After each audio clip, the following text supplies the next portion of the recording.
Bom dia, mulheres maravilhosas, grandiosas e sensacionais. E bom dia para o pastor, nosso convidado especial hoje, que estará aqui ministrando, falando a sua experiência com o perdão, falando como ele conseguiu curar as feridas que veio da infância. Então, hoje é uma honra para todas nós estarmos aqui e receber esse pastor, né, que vai trazer a história de vida dele para dar exemplo para a gente, tá? Então, como vocês sabem, né, eu sempre inicio a nossa mentoria com a oração. E nós vamos fazer uma oração hoje de agradecimento e uma oração e um pedido do Espírito para o Espírito Santo nos conduzir aqui, conduzir o pastor e conduzir nós que estamos ouvindo essa palestra para que realmente nosso coração esteja pronto para receber essa palavra e principalmente para a gente colocar em prática aquilo que ele vai nos ensinar, né? Porque não adianta a gente saber que o perdão é libertador, não adianta a gente saber que o perdão pode mudar a minha vida, sendo que eu não coloco isso em prática, né? E o perdão, gente, né, na minha visão aqui, ele é um processo. Eu tenho que decidir perdoar e ir liberando esse perdão ao longo do tempo, né? Mas é possível, todo mundo que se coloca nessa disposição de perdoar, ele consegue perdoar. Então, essa semana é a semana do perdão, nós vamos falar muito do perdão aqui nessa mentoria.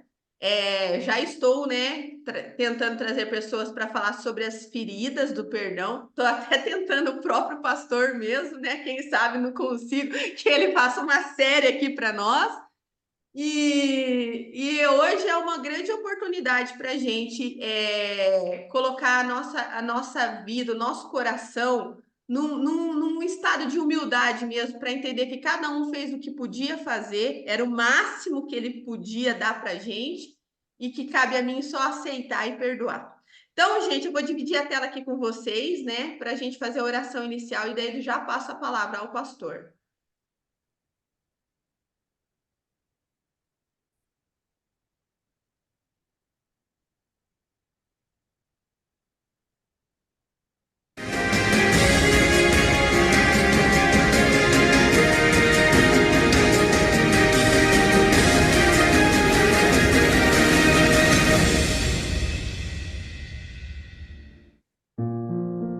Eu renovo a minha identidade, renovo meu propósito, renovo minha conexão com o Espírito mais poderoso do universo, o Espírito Santo de Deus. E assim como as misericórdias do Senhor se renovam a cada manhã, eu renovo todas as coisas. A minha sorte muda todos os dias, e eu tenho a chance de me renovar todos os dias nele. Eu ativo meu espírito com o Criador. Eu ativo meu propósito e dou direção para a minha alma.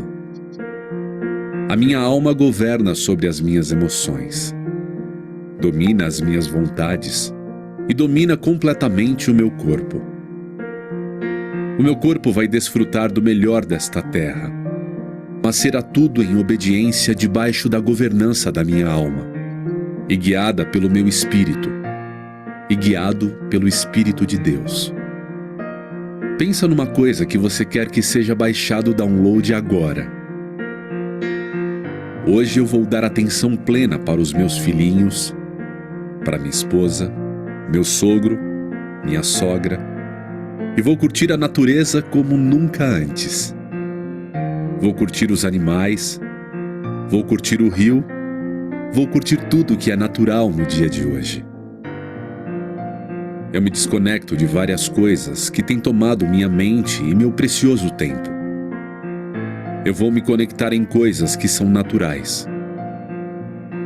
Eu ativo a contemplação e a percepção. Hoje é mais um dia de tocar o terror na terra. Abre um sorriso, esfrega as mãos, diz assim: já é.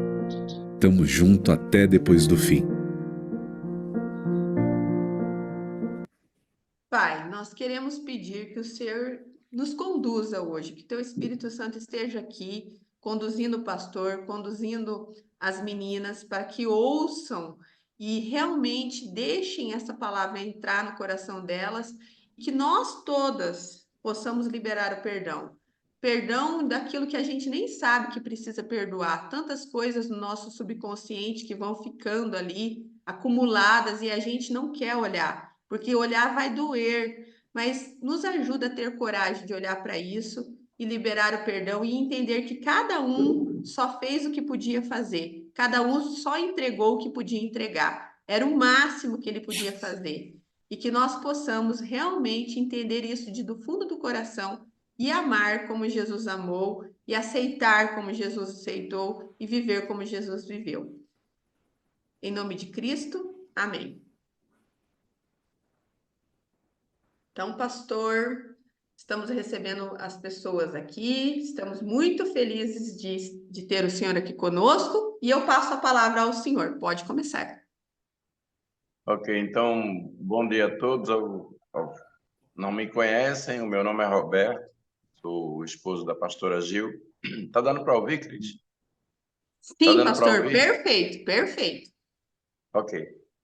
Então, quando eu recebi esse convite, eu fiquei feliz, porque aquilo que uma vez me causou dores, me causou vergonha, hoje pode chegar e estar sendo revertido para que pessoas saiam daquela condição da falta do perdão, né? Então eu gosto sempre de botar títulos em cima das ministrações que eu faço, e eu coloquei o título assim: Se livrando dos traumas do passado através do perdão.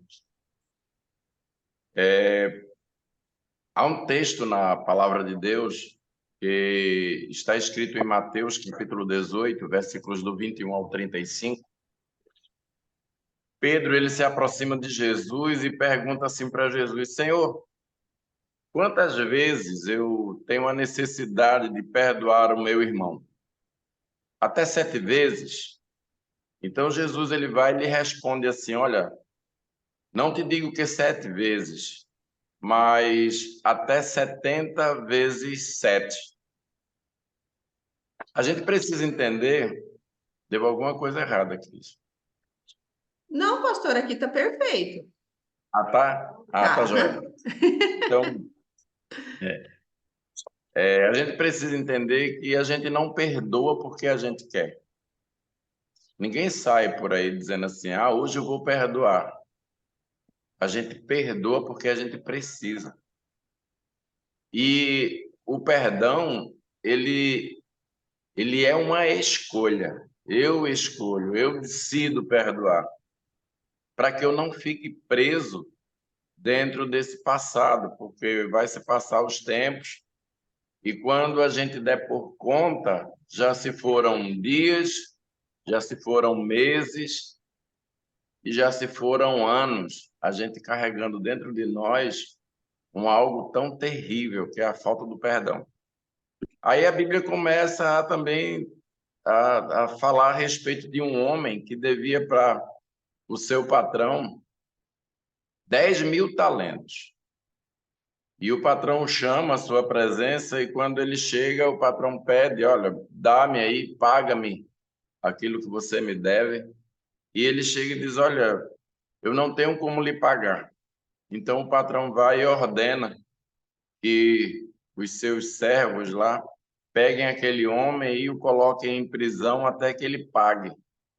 Mas esse homem, ele se prostra, está lá no texto em que lemos, no versículo 25, 26 em diante, e ele chega, se prostra, reverencia, dizendo assim: olha, eu não tenho como pagar, mas tenha paciência comigo que eu te pagarei tudo. E o senhor daquele servo, movido de íntima compaixão, ele o libera e deixa ele ir para casa. Então, quando chega no meio do caminho, ele encontra um conservo seu. Olha, o cara devia 10.000 talentos. Então, agora ele encontra um que devia a ele 100 denários. 1% do que ele devia. E ele segura aquele homem, o sufoca e diz: paga-me o que você me deve. E o conservo dele diz: olha, eu não tenho como te pagar, mas tem misericórdia de mim, porque eu vou te pagar. E aquele homem chega e o segura pela garganta e não o perdoa e manda com que ele seja preso até com que toda a dívida seja paga. Alguém vê e fala para o patrão daquele que primeiramente foi perdoado e diz: olha, aconteceu, e narra o fato. E ele manda chamá-lo. E quando ele chega na presença daquele homem, ele diz: olha, eu não te perdoei, a tua dívida não era alta, né? Contextualizando. Tua dívida não era tão alta, eu não te perdoei, porque tu não fizeste o mesmo com aquele que te devia. Então, por conta disso, servo malvado, eu vou te colocar em prisão e dali tu vais ficar até que tu me pagues tudo que deves. E diz a Bíblia que ele foi entregue aos verdugos. E se a gente for pegar os verdugos, que está dizendo, no grego, basanistes, né, uma palavra grega chamada basanistes. Verdugos são aqueles inquisitores, são os torturadores, preste atenção, torturadores. Também usado para os carcereiros, porque, sem dúvida, eles tratavam em questões o serviço de tortura, né, para extrair da pessoa a verdade. Então, indignado, o seu senhor entregou aos verdugos. E no versículo 35, que já é o final dessa história, diz assim: assim vos fará meu Pai Celestial, se de coração não perdoardes cada um a seu irmão. O mestre nos ensina de como deveríamos fazer para sermos perdoados. Não é simplesmente a gente chegar não, quando eu sentir, eu libero perdão. O perdão não é um sentimento, ele tem que ser um exercício. Ele precisa ser exercitado. E quando é que eu começo a exercitar? Hoje, porque perdão tem necessidade de urgência. Eu costumo dizer que nós queremos ganhar algo de Deus, receber algo de Deus, mas a gente não está disposto a fazer o mesmo tamanho de entrega. Então, queremos ser perdoados, mas quando a gente lembra de que alguém nos deixou alguma marca, a gente chega e reluta e sai postergando aquilo ali. Também em Mateus está escrito a oração que todo mundo conhece, a oração do Pai Nosso. E Jesus diz: olha, quando você chegar para orar, vocês oram desse jeito. E lá no versículo 12, ele está dizendo assim: perdoa-nos as nossas dívidas, assim como nós também temos perdoado aos nossos devedores. Então, se Deus ele é aquele que prescruta a nossa alma e ele vê que nós não temos perdoado, então nós estamos dizendo: se eu não perdoar, não me perdoe, né? Parafraseando. Mas se eu perdoar, me perdoe, né? Aí no versículo 14 diz assim: porque se perdoardes aos homens as suas ofensas, também vosso Pai Celestial vos perdoará. Se, porém, não perdoardes aos homens, tampouco vosso Pai vos perdoará as vossas ofensas. Então, o perdão é algo necessário e é algo que a gente não tem como viver sem ele. Eu vou falar um pouco da minha vida, aqui, do meu testemunho. Eu sou de uma família simples, né? Sou o terceiro do número de 5 irmãos. A minha infância foi marcada por muita violência, marcada por muitas agressões, gestos, né? Agressões físicas mesmo, por muitas vezes. Eu acordei com meu pai já me batendo, eu nem sabia porque estava apanhando. A verdade é que ele já tinha dentro dele um trauma. Perdeu a mãe aos 13 anos, ele era o mais velho de 6 irmãos. Só que ele carregou isso e traz isso até os dias de hoje. Meu pai, graças a Deus, ainda é vivo, tem 86 anos hoje. Mas ele não soube lidar com isso, porque o perdão realmente é muito difícil de se lidar. A gente acha que, de repente, traz um sentimento em nós que eu consigo me desfazer daquilo que foi impresso na minha alma, pela falta de compreensão e por muitas outras coisas. A gente, às vezes, quer descarregar isso que está marcando dentro da gente em cima de pessoas que estão fora do contexto. Não tem nada a ver com as nossas dores, nem os nossos traumas. Então, logo quando eu nasci, eu sou paulistano, e quando eu nasci, ainda na maternidade, aí a enfermeira chama meu pai e diz assim: ei, venha cá ver o seu alemão. Meu pai é descendente de índio, né? Moreno. Mas a minha mãe, meus tios, os irmãos dela, brancos, outros de olhos claros, feito o meu avô, o pai dele, tinha um olho azul, parecia uma pedra de anil. Então aquilo ali marcou meu pai. E eu acredito que a partir daquele momento começou a entrar nele, em relação a mim, uma rejeição.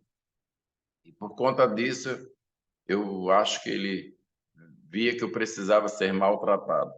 Os anos foram se passando, era traumático quando ele trabalhava de segunda a sexta-feira e sábado e domingo ele estava em casa, então para mim era um dos piores dias da minha vida, era ter que compartilhar com aquele homem 2 dias seguidos. Meu Deus, era complicado. Aí quando já vai ali, eu estava nos meus 10, 11, 12 anos, eu peguei uma discussão entre ele e minha mãe, que isso era muito frequente lá na nossa casa. E neste bate-boca ali, o diabo ele tentou imprimir na minha alma algo que isso me marcaria se eu deixasse por toda a minha vida. Ele veio para dar o checkmate, sabe? A não me deixar escolhas, a não ser fazer parte do mesmo ciclo que estava se repetindo na vida do meu pai. Meu avô, o pai dele, extremamente violento. Nós somos da família Ferreira, né, que ganhou aí ganhou evidência ali por conta de uma figura da família que também tinha esse sobrenome.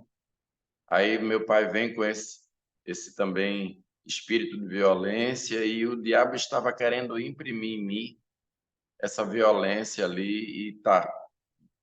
Quando eu acordava, já disse, meu pai estava batendo e quando foi um dia eu chego, estavam eles discutindo, eu entrei na casa sem que eles me percebessem, porque eu tinha que fazer sem que fosse percebido, porque senão eu apanhava, o motivo era só para me bater. Então, eu ouvi quando ele disse, ele discutindo com a mãe, ele disse assim: esse marginal, quando ele tiver com 18 anos, eu expulso ele de casa. Então, ali o diabo jogou essa seta, né? E isso me marcou. Então, eu saí dali fracassado, arruinado. Eu ficava pensando, meu Deus do céu, eu não lembro bem, mas eu devia ter uns 11, 12 anos. Eu dizia, pronto, daqui 6 anos, para onde eu vou? Onde eu vou morar? Como é que vai ser? Eu só pensava na rua, eu só pensava nos maus tratos, eu pensava comigo, se aquele que me gerou, que deveria me amar, me acolher, me proteger, faz o que faz, o que será que eu vou encontrar na rua? E a cada aniversário que chegavam e faziam surpresa para mim, eu ficava naquele sorriso disfarçado ali, mas dentro de mim estava chorando, gritando e preocupado: o que é que eu vou fazer? Para onde eu vou? Aonde vou morar? E graças a Deus, Cris e as pessoas que estão me ouvindo, a misericórdia de Deus ela entra. E eu tive uma professora de escola bíblica dominical e o nome dela é Vilma Jorge Belo da Fonseca. A amo, chamo hoje ainda, tenho um contato dela, passei uns 30 anos sem um contato.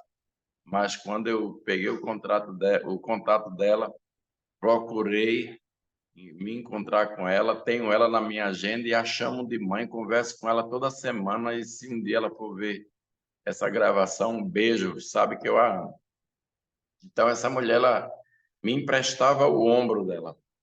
Ela chegava e percebia quando eu chegava na igreja maltratado, ela percebia e ela me dava força, trazia ensinos, falava de perdão, mas eu muito garoto, eu não sabia ainda o que era aquilo.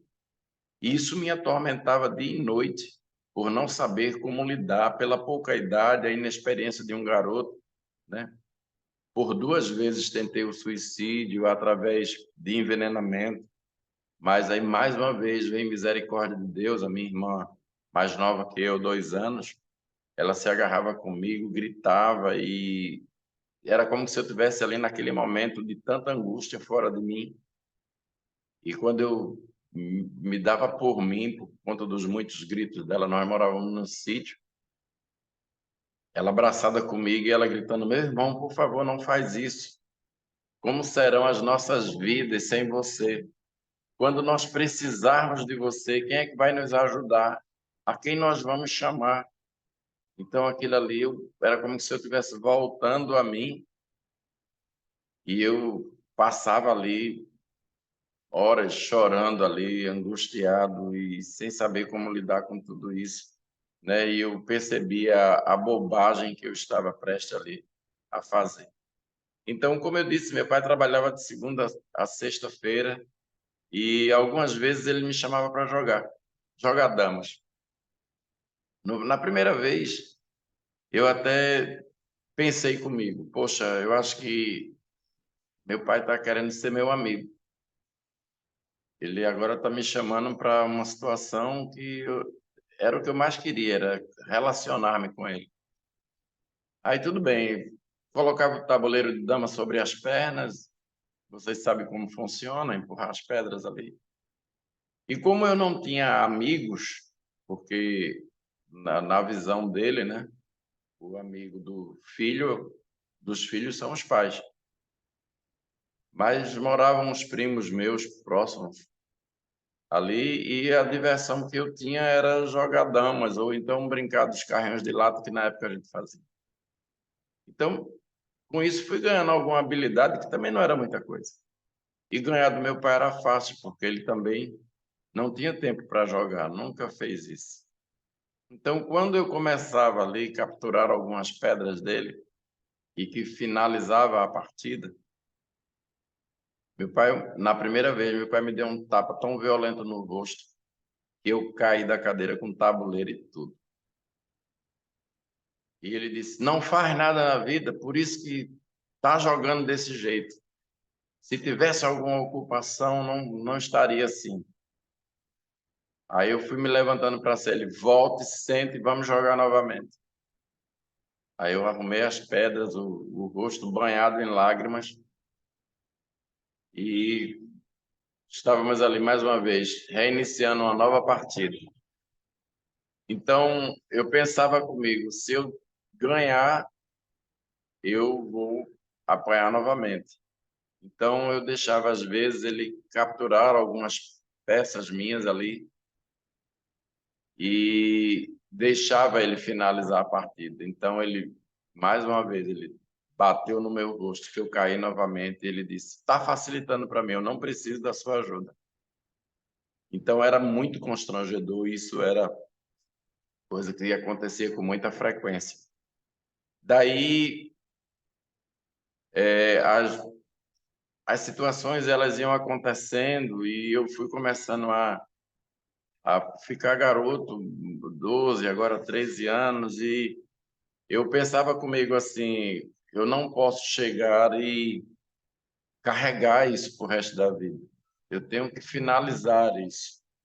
E eu não posso deixar com que os meus 18 anos cheguem e me pegue de surpresa, porque o tempo passa rápido.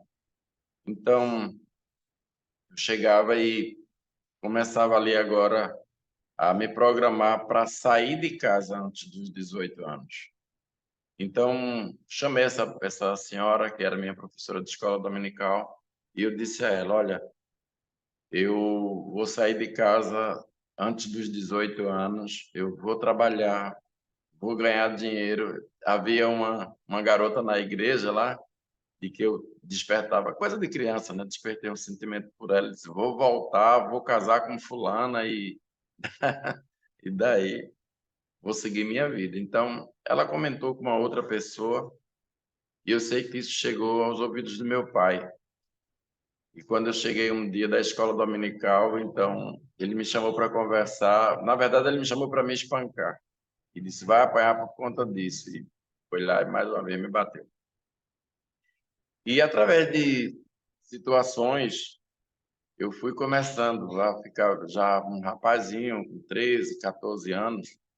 Então eu já começava a dizer assim, eu não vou deixar mais com que esse homem ele me bata mais. Eu não vou permitir isso. Aí eu dormia com um pedaço de ferro debaixo do meu colchão. Eu digo, se ele chegar e vier me bater, agora eu vou ter que me defender. E isso era tudo que o diabo estava querendo que acontecesse. Para quê? Para que a minha vida desse a sequência da, da violência que ele havia sofrido também no passado e não soube lidar com ela. Então, quando certa vez eu já estava ali com meus 14, 15 anos, eu encontrei um rapaz, aconteceu uma situação, eu estava fazendo um lanche, esse camarada me pediu um pedaço lá e eu peguei, mandei com que o cara da mercearia lá desse um lanche completo a ele com um refrigerante, um pão, mortadela na época, que era o lanche. E o camarada comeu, agradeceu, foi embora. E passados uns dias, eu estudava à noite, e quando eu passava no lugar, que o lugar onde eu morava em Recife era muito perigoso, ainda hoje é muito perigoso, havia uma linha de trem que depois das 9 horas da noite passou ali, era assaltada. Eu largava de 10 horas e eu tinha que caminhar 6 quilômetros até chegar em casa. E eu tinha que passar por aquela linha de trem. Então, quando eu estava passando, me aproximando, veio dois rapazes, um do lado do outro da rua. E lá você pode gritar para o socorro que ninguém abre a porta, ninguém se envolve em coisas alheias. Então, aqueles dois rapazes vieram e disse, pronto, hoje eu vou ser assaltado. E quando eu chego bem embaixo de um posto de energia, de luz, ali estava claro, aí eu escutei aquela voz dizer, os dois voltem. Aí os dois rapazes simplesmente pararam e voltaram no rumo da linha do trem, onde estavam ali muitos sentados. E quando eu fui me aproximando, eu falei, boa noite, eles responderam, aí uma voz pegou e disse assim, pare. Eu parei, ele perguntou, você me conhece? Olhe para mim. Como é que vai olhar para bandido?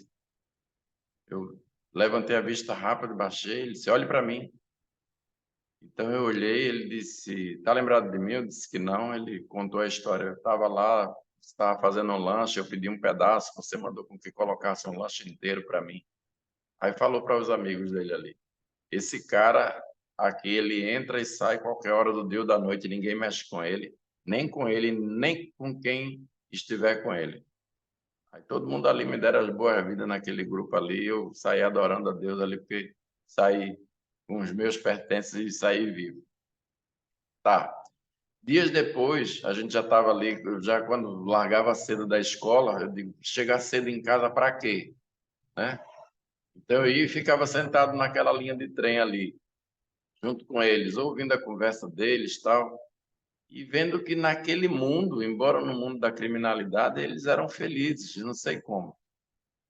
E eu tinha uma vida que era para ser perfeita, eu tinha uma família que era para ser perfeita, e eu vivia mergulhado no mundo de angústias. Aí tá bom, me ofereceram drogas, graças a Deus nunca me envolvi. Eu disse, olha, eu tenho algo que eu carrego dentro de mim que se chama Cristo. Se vocês tiverem interesse, eu ofereço para vocês. Mas se vocês não tiverem interesse, eu vou respeitar. Então, aquilo que vocês têm, que são as drogas, essas atividades de vocês, também vamos fazer o seguinte, em bem da nossa amizade, não me oferece, porque eu também não estou afim. Então, tá bem, ficamos amigos. Às vezes, quando eu chegava um pouco mais tarde, eles mandavam dois deles me encontrarem no caminho para me livrar de outras gangues lá que pudesse, por um acaso, estar ali me esperando, ou esperando alguém que passasse. E quando a gente recebia uma abordagem policial, antes, quando a gente avistava logo as viaturas, eu já deixava um livro com um caderno com outro. Quando éramos abordados, aí perguntavam de onde a gente vinha. Aí, estamos vindo da escola. Então, eles pegavam, mandavam, liberava a gente ir embora. E assim a gente foi por um tempo. Então, nesse tempo, aconteceu um domingo à noite, que deveria ser um domingo como outro qualquer, em um dos salões internos da igreja, onde se reuniam os jovens antes do culto à noite, houve uma situação em que a minha irmã discordou, uma das minhas irmãs mais velhas, ela falou uma situação e eu chamei ela assim no canto e eu disse: olha, eu não achei legal o que você falou, porque a situação não é propícia e você falou algo que você não deveria. Eu acho que você deveria se retratar com a pessoa. Foi muito chato ali e tal. Meu pai ouviu, mas não esboçou nenhuma reação naquele momento e ele veio se aproximando e eu pensando que ele só queria tomar a pá do que estava acontecendo. E quando ele chegou próximo de mim ali, quando dava, ele me desferiu um soco no queixo que ali me nocauteou. Eu caí no chão, apagado já. E ele me recebeu aos pontapés. Então, começaram a gritar, isso já foram pessoas que estavam dizendo depois. Começaram a ver gritarias ali, então veio algumas pessoas e me recolheram, me levaram. 2 horas depois eu acordo na emergência de um hospital, todo machucado. E, meu Deus do céu, foi horrível. Além do espancamento, a vergonha, porque eu morava e frequentava aquela igreja, meus amigos eram dali, foi horrível. Passei umas 2 semanas sem ir à escola, e daí o rapaz, ele percebeu a minha falta. Aí quando eu vim, ele disse: olha, rapaz, o que aconteceu? Não foi para a escola esses dias, tal? E ele viu alguns hematomas, e ele perguntou: quem foi que fez isso? E eu contei. Foi meu pai e tal. Ele disse: você quer que a gente faça o que com ele? Aí eu disse: olha, nós temos um trato. Você disse que nem eu, nem quem estivesse comigo não sofreria nenhum tipo de agressão. Então, você vai cumprir seu trato. Meu pai estava nervoso, então achou que deveria fazer. Então, por favor. Tá bem. Então, aconteceu assim, passou, fui superando. A gente foi morar numa outra cidade. Então, antes dos meus 17 anos, eu cheguei e decidi sair de casa. Eu tocava numa banda e quando eu saí dessa casa, próximo à igreja onde eu levei esse espancamento, a gente foi para uma outra cidade e passamos ali mais de um ano sem se comunicar com aquele pessoal. E uma vez esses caras foram me procurar, esses rapazes da banda foram me procurar. E a cidade pequena, era muito fácil de se achar, quem tocava bateria e tal, só que eu já estava no meu mundo de revolta. Eu agora não estava mais esperando as provocações do meu pai, eu agora estava indo para provocá-lo. Então, deixei meu cabelo crescer, achei que não era o suficiente, peguei e comprei 2 tubinhos daquele de água oxigenada, joguei no cabelo, ficou uma coisa horrível, fiquei parecendo um inferno na torre, Deus me defenda. Mas, tá. Aí, num final de semana, esses rapazes vão naquela cidade que eles sabiam onde era a cidade, foram me procurar. E quando chegaram lá e começaram: vamos na igreja, que de repente ele está na igreja. Aí foram e perguntavam: olha, você não conhece o Roberto, tal? Deu o nome dos meus pais. Aí as pessoas diziam: olha, eu conheço um Roberto, que é baterista, é um do cabelão grande, bem doidão, tal. Não é esse não. Ele é baterista, é magro também, mas não é doidão não. E saíram procurando ali em todas as igrejas ali da cidade. Por fim, já depois do almoço, eles disseram: cara, a gente não vai conseguir achar o Roberto, então vamos fazer o seguinte: um baterista geralmente conhece outro. vamos na casa desse, vamos procurar onde é a casa desse. E quando eles chegaram lá na casa, que eles bateram, quem foi atender ele foi minha mãe. Então, ele, olha, e cadê o Roberto? Aí ela apontou para onde eu estava dentro de um roçado que nós tínhamos. Naquela tarde ali eu estava chorando muito, porque eu estava dizendo, Deus, eu não aguento, não consigo mais carregar isso. Dá um ponto final isso na minha vida aí, da forma que o Senhor fizer, eu vou agradecer, mas eu não consigo mais conviver com isso. Então, ali dentro daquele lugar, daquela lavoura ali, nós oramos, eles choraram junto comigo e um disse, olha, cara, você vai morar com a gente. E eu disse, se meu pai souber disso, morre eu e morre vocês. Ele disse, não, você vai sair, a gente vai dizer que a gente vai tocar esse final de semana, hoje à noite, e você vai morar com a gente. Então, eu já estava decidido a sair, porque o ano seguinte, um ano e pouco depois, eu estava completando 18 anos e eu tinha que sair e desocupar a casa. Então, fui, conversei com eles, disse, olha, a banda vai estar tocando hoje e eles precisam do baterista e eu queria que o senhor me liberasse e tal. Ele perguntou, e quando vai voltar? Eu disse, olha, isso era dia 23 de dezembro.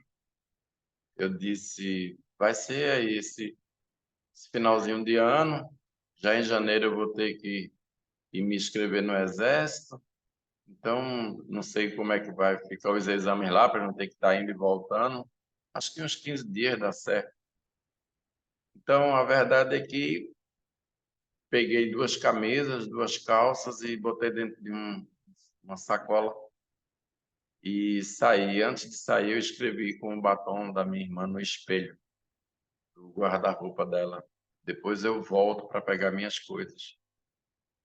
E ganhei o mundo. Quando cheguei na casa do rapaz, aí eles disseram, você fica dentro do carro aqui que a gente tem que conversar com a mamãe. Poxa, a mãe deles tinha a idade da minha, tem a idade da minha mãe. Estava recém-separada do marido. O marido tinha largado a família, ela com 4 filhos e agora, exatamente, 2 mais velhos e 2 mais novos. E eu ia ser o do meio novamente. Então ele chega e diz, ó, fica aí e tal, vou conversar com ela. Eles entraram, tiveram ali mais de hora de conversa, e eu dentro do carro, já era umas 10 e pouco da noite. Aí aquela mulher, ela abre a porta da frente da casa, olha para dentro do carro e diz assim, ei, você vai ficar aí dentro do carro, eu quero logo lhe dizer, viu? Filho meu não dorme fora de casa. Quando ela disse isso, aquilo ali me encheu de esperança.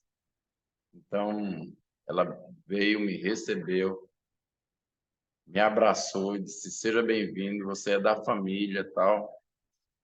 Então, eu fiquei nessa casa até quando me inscrevi no Exército e fui para o quartel e quando conheci a Gil, foi a mãe, eu hoje também, converso com ela toda semana, também a chamo de mãe, temos um relacionamento muito bacana e, assim, eu via naquela família amor e era tudo que eu estava precisando. Era tudo que eu queria, sabe? A mulher, Josilda Rodrigues também, trago um beijo para ela, se um dia ela puder e tiver a alcançar essa live aí, eu trago um beijão para ela, viu, mãe? Amo muito você. Então, agora eu me deparo com uma situação. Como é que fica o meu passado? Eu já estava num lugar onde fui morar no quartel quando eu passei nos cursos, nos exames do Exército. Eu digo, não, vou deixar a família seguir a vida deles, ela já me conduziu até aqui. Então, fui morar dentro do quartel e ali fiz uma nova amizade, enfim. Então, só que agora eu tinha coisas aqui dentro que precisavam ser resolvidas. Do lado de fora já estavam resolvidas, mas aqui dentro precisava ser resolvido. E uma vez eu ouvi alguém ministrando sobre esse texto do perdão. E essa pessoa enfatizou, ela disse, olha, um garoto fazendo uma comparação, ela chegou e disse assim, olha, uma ilustração, né? Ela disse, um garoto chegou em casa zangado, veio da escola zangado, e o pai viu a atitude dele ali, que não estava bem, e chamou ele e disse, e aí, o que foi que houve? E ele começou a contar que tinha um coleguinha da escola, maior que ele, que judiou dele e tal. Aí o pai dele disse, o que você quer fazer com ele? Ele disse, eu quero pegar ele e eu quero bater, bater, bater. O pai disse, então vamos fazer isso juntos. Mas antes, vamos aqui, vamos resolver um negócio aqui. Aí tirou a camiseta dele, que era uma camiseta branca, colocou num varal, estendido ali. Aí pegou uma saca de carvão e disse, vamos fazer de conta que aquela camiseta sua ali é o menino lá, tudo bem? Ele disse, tudo bom. Eu disse, então pega esses carvões aqui e começa a atirar nessa camiseta aí. E o menino começou, tirava o carvão ali e tal, e foi tomando gosto. E algumas pedras de carvão acertavam, outras não. No final da história, ele chega, acabou o carvão, o pai derramou aquele pozinho que ainda restava e disse, joga lá na camisa. O menino foi, tentou jogar. Aí disse, pronto, e aí, está satisfeito? O menino bateu as mãozinhas assim, disse que estava muito satisfeito. Ele disse, agora, antes da gente ir lá, vamos dar uma olhada aqui. Aí foi lá na camiseta e ele disse, olha, que bom, você acertou um aqui próximo à gola, acertou um na manga, um passou de raspão aqui na barra da camisa, que bom. 3, você acertou 3. Muito bem. Agora vem cá. Aí levou ele para dentro da casa e colocou ele diante de um espelho. O menino estava inteiramente sujo, preto do carvão. E o pai dele disse assim, tá vendo? Quando a gente não perdoa, a gente fica mais sujo do que aquele que a gente tentou sujar. Então, quando eu ouvi isso, eu disse, eu preciso sair dessa vibe, eu preciso sair desse lugar de falta de perdão. Então, fui na casa dos meus pais, pedi perdão a ele. Pai, olha, eu não sei o que foi que eu causei no Senhor, mas eu quero que o Senhor me perdoe. Eu tenho uma visão diferente. Hoje já não sou mais uma criança, sou um homem que o Senhor forjou, um homem que o Senhor me ensinou, me deu caráter, forjou em mim um caráter, formou em mim uma personalidade, ainda que muitas vezes ainda um pouco forte assim nas coisas, em decisões, às vezes rígido em algumas coisas, mas eu estou num processo de evolução e não, eu quero lhe dizer que tudo que ficou para trás, para mim ficou para trás, daqui para frente é uma nova situação. Então passou um tempo, Cris, e agora eu já estava casado, pai de filhos, 45 anos, e eu estava pregando em uma das igrejas que fazem parte do nosso ministério, então, de repente, entra aquele casalzinho, e eu acompanhando com a vista, eu pregando, e acompanhando com a vista, eu devia ter uns 45, uns 47 anos. E eu gosto de ver as entrelinhas e 7 com 5, 12, era mais ou menos a idade que eu tinha ali, quase perto dos 12 anos, quando eu ouvi aquela discussão. E nesse dia era o dia do meu aniversário, então estava tudo marcando ali, o diabo querendo trazer uma situação depois de tantos anos. Terminou o culto, eu fui lá cumprimentar meus pais e eu abracei pela primeira vez, eu já com meus 47 anos por ali, eu abracei meu pai, dei um beijo no meu pai e a minha grande surpresa, meu pai me retribuiu com um beijo também no rosto. E era tudo o que eu queria. Então hoje, só para encerrar, hoje nós temos um relacionamento muito bom. Ficou para trás tudo, sabe? Eu gosto de estar junto com ele. E eu faço meu pai sorrir, conto coisas engraçadas, eu gosto de ver ele rindo, porque a minha vida todinha só foi vendo aquele homem sisudo, né, que não expressava, não tinha amigos, não tinha ninguém. Muito só nas coisas que ele fazia, porque ele não conseguia se correlacionar. Então, hoje, quando a gente está junto, eu conto coisas engraçadas, conto uma piada, tiro uma onda com a mãe, tiro uma onda, às vezes, até comigo, com alguém, assim, e estar junto ali da gente na conversa, só para ver meu pai sorrir. E isso só foi possível por conta do perdão. A Bíblia nos ensina em Lucas 6,31, assim como quereis que os homens vos façam, façais vós também a eles. Então, eu não preciso chegar e entrar no esquema e no jogo do inferno, né?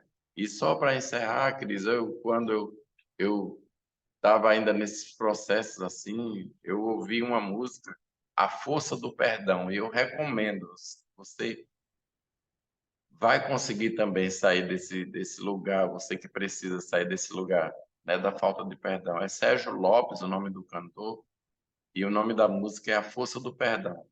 Ela fala exatamente o que eu vivi e o que eu precisei, né? A força do perdão para me ensinar, para colocar para fora aquilo, porque um aperto de mão qualquer um dá, palavras qualquer um qualquer um diz, né? Mas quando vem do coração, ela vem acompanhada de um olhar, e esse olhar ele expressa o que está aqui dentro. Então, hoje, graças a Deus, eu olho para as marcas e já não me dói mais, porque são apenas marcas. Mas antes doía. É coisa quando você quer saber se você perdoou alguém, é quando você se depara com aquela pessoa que te causou alguma dor, alguma coisa. Você sente novamente aquela repulsa, você sente aquela angústia, é algo que ainda precisa ser tratado. Então, assim como a palavra de Deus, através, né, do Espírito Santo, ela conseguiu trazer em mim não é um sentimento, essa necessidade de perdoar para que eu pudesse ser perdoado por Deus. Eu quero que você também consiga a fazer isso. Se está difícil, eu vou te dar um macete. Põe uma almofada ali à altura dos teus olhos e comece a ver que aquela almofada ali como se fosse aquela pessoa. E olhe bem para aquela almofada como que olhando para os olhos da pessoa que te causou a dor e diz assim: hoje eu quero dizer para você, eu decidi te perdoar. Não me importa o que aconteceu, eu decidi te perdoar. E você vai ser, com certeza, uma nova criatura. Você vai desfrutar dos favores do perdão. Então, essa é o que eu queria dizer para você nessa manhã. Livre-se dos traumas do seu passado através dessa ferramenta poderosa, maravilhosa, que é o perdão. Cristo. Pastor, que história emocionante. Fiquei comovida várias vezes. Se o senhor tiver um minutinho ainda, eu queria abrir para perguntas aqui, se o senhor puder responder as meninas, né? Eu anotei várias coisas. A música é A Força do Perdão de Sérgio Lopes, é isso? Isso, essa mesmo. Tá. E, o pastor, daí quando o senhor saiu de casa, só para eu entender aqui direito, né? Quanto tempo levou para o senhor voltar para casa e pedir perdão para o pai do senhor? Olha, Cris, eu já tava no exército, eu acho que isso passou mais uns 4, 5 anos, entendeu? E Quatro, nesses cinco. 4, 5 anos, o senhor continuou com aquela mágoa, com aquela dor dentro do senhor, até o senhor decidir pedir perdão. Isso. Agora, só que eu fazia o seguinte, né, Cris? Eu não externava ela, eu ficava simplesmente com aquela angústia, porque eu percebia que as pessoas que estavam à minha volta, elas não faziam parte daquele contexto. Era algo meu, não era algo com eles. Então, eu, até que eu recebi ali aquela palavra que veio a respeito do perdão, foi quando eu tomei a decisão, disse, não, hoje eu tenho que arrumar isso, porque eu não posso ver a minha vida todinha presa nesse passado que só me causou dores. Entendi. Então foi realmente uma decisão devido a uma palavra que o senhor recebeu aquele dia, o senhor tomou a decisão e Exa falou: agora eu vou fazer o que precisa ser feito. Exatamente, isso porque o perdão ele faz um benefício maior para quem está liberando. Não é nem para quem está recebendo, é para quem está liberando, porque nós ficamos presos lá atrás, na situação, né? Então, eu precisava ser liberado, porque daqui a pouco eu já tinha uma família, já tinha um filho ali, e eu não podia deixar com que esse ciclo começasse agora na vida dele. Então, eu tinha que resolver. Eu não podia deixar marcar a vida dele com as marcas que foram impressas na minha alma. Pastor, em nenhum momento o senhor pensou assim, meu pai tem que me pedir perdão, era meu pai que me batia, era meu pai que fazia isso comigo, o senhor assumiu total responsabilidade por tudo e o senhor tomou a iniciativa.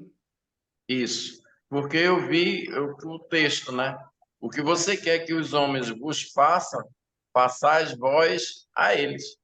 Tem umas versões que diz assim, façais vós antes a eles. Então, se eu queria ser perdoado, eu tinha que tomar a decisão, porque eu sei que dele jamais viria. Então, eu digo, não, eu decido resolver isso aqui, então startei, fui, e graças a Deus deu certo, e eu e ele somos livres, e hoje somos amigos, pai e filho de verdade. Que maravilha. Gente, queria abrir Ô, aqui para pastor, pergunta. ô, Já tem gente Cris, querendo fazer pergunta. Pode fazer, eu Marlene. Você quero não quer fazer uma abrir a tua pergunta. câmera? É porque eu tô me trocando. Então Aí tá. eu já abro, tá? Viu? É o Tá. seguinte. E a mãe? Como foi a mãe, a situação da mãe? Porque eu imagino que a mãe dele também não sofreu, né? Porque a gente que é mãe, a gente dói muito, muito por um filho. E eu fico me colocando no lugar da mãe dele. Como que foi a mãe? Assim, a atitude da mãe dele. Aham. A minha mãe era assim, né? Era também, perdeu o pai, tinha 3 anos de idade, foi morar em casa dos tios, e a esposa, né, do tio não tinha muito relacionamento muito bom com ela. Então, o que acontece? Quando ela casa, ela era daquele modelinho quadradinho que a gente sabe que as mulheres naquela época, hoje não, mas naquela época as mulheres eram muito restritas ali. Era para procriar, respeitar o marido, lavar, cozinhar, passar, não se meter em coisas de homem. Meu pai nunca, graças a Deus, nunca bateu nela, não, mas as discussões eram muitas. E ela não se envolvia, ela ficava do lado chorando ali, mas não partia para cima. Já quando, algumas vezes sim, eu acordava, quando eu via aquela confusão ali, quando ele me acordava já me batendo, eu já via que ela estava por cima dele, tentando me tirar ali, mas era muito complicado. E na maioria das vezes, assim, às vezes a mãe às vezes não estava nem em casa, estava fazendo compras ou fazendo alguma outra coisa assim. Mas ela não podia partir para cima, porque era ele era uma pessoa assim que não imprevisível e era muito complicado. Na verdade, ela era submissa, né, pastor? Totalmente submissa, né? Completamente, completamente. E sofria junto, com certeza, né? Sofria junto. Nossa. É, Agora eu consegui abrir. Então, eu fico imaginando, gente, o que essa mãe também não sofreu, né? Porque a mãe sofre a dor de um filho. Só de falar, eu já fico engasgada. Você já imaginou meu marido fazer isso com meu filho? Quando é com o filho é muito pior para a gente. é, É Sim. muito pior, né? É, assim, a gente sofre pela gente, mas a gente sofre 10 vezes mais por um filho. exatamente. A mãe sofreu muito junto. É. Mas o senhor está de parabéns, pastor, passar tudo que o senhor passou e hoje ser um homem de Deus, olha, Tinha é, tudo para ser revoltado, ser um sim, ladrão, tá preso numa delegacia, numa penitenciária, né? Uhum. Todos os É, mas motivos lhe foram dados, né, pastor? Mas a decisão, né, Cris, é você chegar e dizer assim, eu vou sair dessa bolha e a minha intenção maior era porque eu tinha amigos e eu dizia assim, eu quero ajudar pessoas. Hoje, graças a Deus, já contei isso, não me traz angústia alguma, né, falar sobre o meu passado, porque está sarado, está tratado. E com isso eu já ajudei pessoas a saírem dessa situação também, entende, Cris? Sim. E foi para um propósito, eu consigo entender desse jeito. Eu acho que a gente está passando por coisas que serão os nossos testemunhos lá na frente para tirar pessoas da mesma situação que nós Exatamente, estávamos, né? exatamente. Com certeza, com certeza. Thaís, você quer perguntar alguma coisa? Eu vi que você abriu o microfone. Não, Cris, eu ia falar para o pastor que ele já contou umas 2 vezes, né? Essa história a gente se emociona as 2 vezes já. E outra coisa, uma coisa que a gente observa é que tudo começou por uma rejeição, né, pastor? Sim, A maneira que nasceu, era uma dor de certo que ele trazia lá atrás, que às vezes ele também foi rejeitado, né? E mexeu na ferida dele quando o senhor nasceu. Então eu acho assim que como que pode, né? De geração para geração. Porque é aquela velha história, né? As pessoas feridas ferem as outras. E vai indo sim. aquele ciclo, né? E na verdade o pastor nunca foi a escolha dele ferir ninguém, que ele poderia repetir com os filhos. E ele fez totalmente diferente, Quebrou o né? Que círculo, né? a gente Quebrou. teve a oportunidade de conhecer o filho dele e o relacionamento dele é totalmente diferente, assim, é uma pessoa maravilhosa, super educado, carinhoso, né? Então, eu falo assim, como que é importante, né? A gente se liberar mesmo, né? É uma coisa assim que eu acho que é o maior estrago, é a falta do perdão, Ah, né? com certeza, com certeza. E você veja, né? Meu pai, Thaís, ele perdeu a mãe aos 13 anos, ele era o mais velho dos 6 irmãos. Aí ele vai sair de casa também aos 16 anos. Vê que o ciclo só estava se fechando, né? Sair de casa aos 16 anos. Aí vai, de repente, começa a trabalhar fora e por ser nordestino, aí vai para São Paulo, recebe lá, não dizendo que em São Paulo só existem pessoas que discriminem nordestino, não, de jeito nenhum. Eu sou paulistano e eu posso nem dizer isso. Mas você veja, aí daí meu pai vai e conhece uma pessoa, casou com essa mulher, aos 28 anos ele fica viúvo, então vê quanta coisa ruim, né? Aí dali volta de volta para São Paulo, não tem como levar os filhos, esses filhos ficam com o ex-sogro, o filho mais velho dele morre. Então, tudo isso aí é coisa que vão se somando. Então, aí lá vem, ele conhece minha mãe, casa com ela, vai tendo filhos. Então, só que ele nunca resolveu isso dentro dele. E eu não podia deixar com que isso continuasse. Eu tinha que parar em mim para não ver meus filhos, meus netos, e enfim, sofrendo por algo que não foram eles que plantaram. Então, eu digo assim, esse canteiro, ele chega em mim e encerra. E é decisão, perdão é decisão. É verdade. Gente, será que alguém tem mais? Já deu o horário aqui. Será que alguém tem mais alguma pergunta para fazer para o pastor? É só abrir a câmera aqui rapidinho. Oi, pode Só falar. concluindo, né, que a Thaís falou, só concluindo, é que nós estudamos naquele livro lá com a Paula. Ele só não repetiu e o ciclo foi quebrado, como ele diz, porque ele perdoou. Se ele não Sim. tivesse perdoado, o ciclo ia continuar, né? Porque aquela revolta dele ia ser tão grande que às vezes ele ia passar, fazer o mesmo com o filho dele. Lembra que a Paula falou que quando você não perdoa, você repete? Exatamente, exatamente. Você O ciclo repete, se repete, repete. E repete. o Às vezes ele ia engraçado repetir, repetir, repetir, repetir com os filhos iam repetir com os netos. Ele só quebrou o ciclo porque ele perdoou. Olha, gente, que coisa linda, né? não, e o É pastor fala emocionante. que teve várias outras situações, né, pastor? Depois que você liberou o perdão, ele já apanhou casado com a pastora Gil dele, do pai dele. À Casado. frente da minha esposa. Teve. Por isso que eu falo, né, pastor? É muito pouco tempo para saber a história, né? Tem que ser, tem que ser mais tempo para nós ficar aqui. Eu até brinquei com o pastor no dia que eu falei, nós vamos ficar até meio-dia escutando o pastor aqui, porque é muito bom ouvir ele. Então, assim, e mesmo essa situação que ele teve depois de liberar o perdão, né, pastor? Nunca ele escolheu ferir, sempre escolheu liberar. Ele estava decidido, né? Então, É. isso é muito importante. Ah, então tá bom, gente. Olha, pastor, tenho que agradecer essa disponibilidade do senhor de estar aqui, né? Eu sei que o senhor e a pastora Gil é extremamente ocupado, né? Tem a missão de vocês aí, mas principalmente é longe para vocês, né? Vocês têm que se deslocar de manhã para vir aqui. Então, para nós é uma verdadeira honra que o senhor esteja aqui. Eu agradeço de coração. Foi uma aula maravilhosa, um depoimento maravilhoso.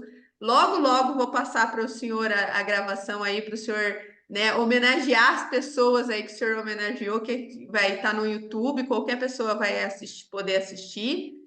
E eu só tenho a agradecer, deixar o convite aberto para o senhor voltar mais vezes e dizer que, assim, que o testemunho da gente, né, que como que a gente pode reverter uma história triste e fazer desse problema talvez o maior testemunho da gente, né? De realmente mudar a história ali e salvar vidas e dizer para outras pessoas, olha, eu dei conta, eu consegui, você pode também, né? A nossa força que veio de Deus acaba sendo exemplo para outras pessoas e as outras pessoas conseguem mudar a vida delas porque a gente teve coragem de mudar a nossa. Então, muito obrigado. Deus abençoe a vida do senhor, que o senhor continue aí ministrando e fazendo a parte do senhor, como a pastora Gil. É uma honra para nós ter vocês aqui e que o senhor possa falar essa história para muito mais pessoas, porque tem muita gente precisando, pastor. Muita gente mesmo, que acha que é injustiçado, que acha que é uma vítima da sociedade, que acha que ele o mundo lhe deve alguma coisa porque ele não teve a chance, então ele quer passar isso para frente, ele quer continuar ferindo, né? E pode ser diferente a história. Muita gente precisa. Sim. Graças a Deus agora vai para o YouTube, né, pastor?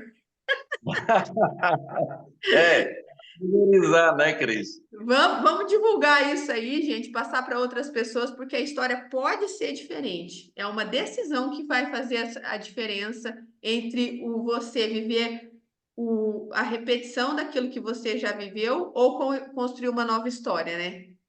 Sim, sim. Cris, eu sou quem agradeço, viu? Fico lisonjeado pelo convite, pela honra que você me proporcionou. Deus abençoe você e faça esse canal ir muito mais além e alcançar muitas pessoas. Eu também agradeço, pastor, e eu realmente quero que muitas mulheres estejam aqui, porque o meu lema é: muitas pessoas querem mudar o mundo, mas poucas pessoas têm a coragem de mudar a si mesmas. Então, aqui nós somos mulheres que querem mudar o mundo, mas temos a coragem de começar a mudança com nós mesmas. Então, pastor, eu agradeço muito, muito, muito. Logo, assim que a gravação estiver pronta, eu já vou passar para vocês. E, gente, vamos espalhar essa gravação aí para o mundo, que o mundo conheça essa história, que o mundo possa se inspirar na história do pastor, trazendo perdão para a vida, porque se o pastor conseguiu, se o pastor tomou essa decisão e conseguiu, a gente também pode, a gente também consegue, e a gente também pode liberar esse perdão e construir uma nova história, né? Então, esse é o exemplo que a gente quer deixar aí. Gente, valeu, muito obrigado, tenham um bom final de semana, fiquem com Deus, Deus abençoe todos vocês, estejam guiados pelo Espírito Santo, semana que vem a gente retorna, tá bom? Beijo, beijo, até semana que vem, tchau, tchau. Tchau, pastor, muito obrigado, fica com Deus, tchau, tchau. Sim.